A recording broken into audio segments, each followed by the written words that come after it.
Okay, so we are going to talk about in this video inspiration. Okay, so if we want to feel happier, inspiration is a really important part of that, I think.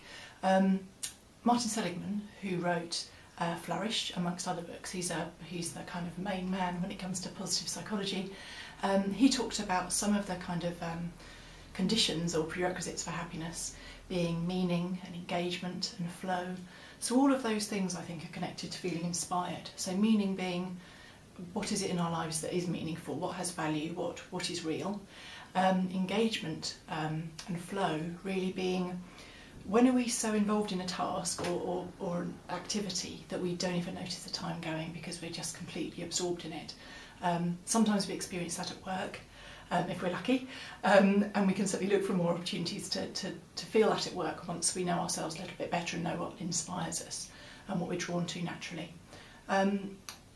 So those are both, they're really pleasurable experiences, feeling that something is meaningful and we feel connected and it feels real and important to us, and just feeling so absorbed in something that we love that we forget about other stuff, even if that's temporary. It's sometimes when we're at our most creative and we achieve a lot, we actually produce a lot because we're fully engaged with what it is we're doing. So what's really important for us to think about, I guess, if we want to feel happier, is how much of those experiences do we currently have in our lives.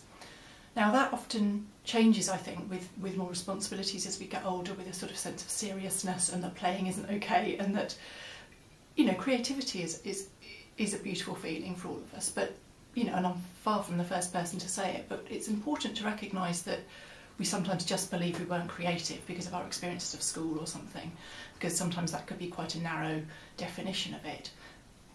But actually producing something, making something, just expressing something of ourselves can be really inspiring in itself. So if we're not feeling inspired, strangely starting to do something like that can leave us feeling inspired. A bit like motivation. I heard relatively recently a great tip about motivation, which is that it often comes once we've started doing something. So if we wait to feel inspired or to feel motivated, we might be waiting a really long time. Sometimes we have to start something, and that's what energises us. So a bonus tip there on motivation. So what I guess is important to think about is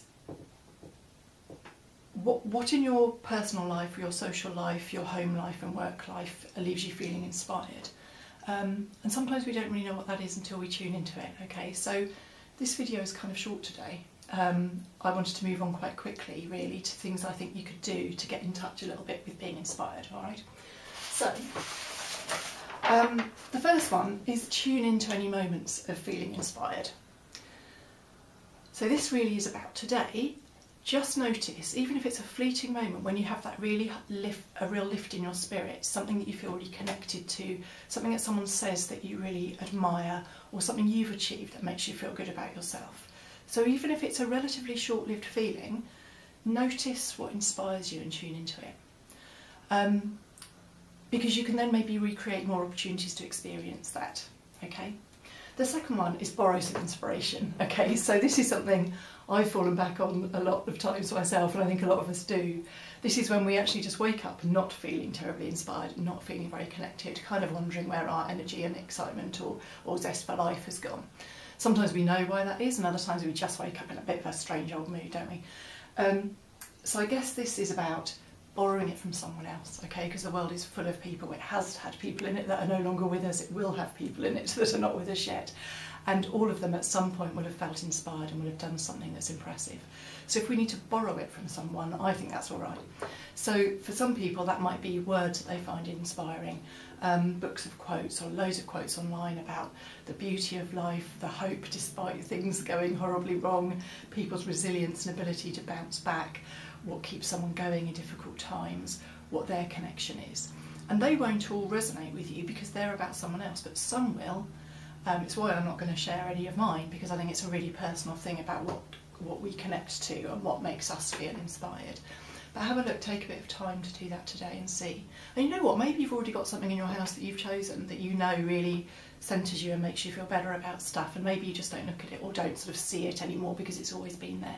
Maybe you need to replace it or move it or notice it more consciously. The third one is create something. Okay, so I'm not what I would call a creative person in many respects. Certainly school didn't leave me feeling like I was creative. However, what I've noticed probably in the last 2 or 3 years is how far I drifted away from spending time making things, producing things, doing stuff that's from me, from what I feel strongly about, what I'm thinking about, what I'm noticing. I also joined a group about a year ago which is full of really creative people. Most people are freelancing, most people carving their own way, and that's been a really lovely energy, and I really appreciate that in my life.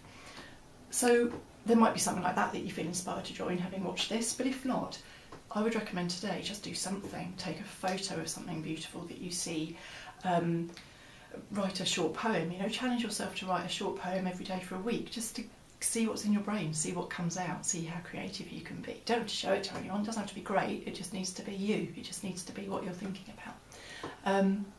So yeah, you know what you enjoy doing and creating. Get away from the perfectionism and feeling judged by the results, and just enjoy the process itself. Bake a cake, do whatever, but enjoy it. And I hope you find reasons to be inspired today.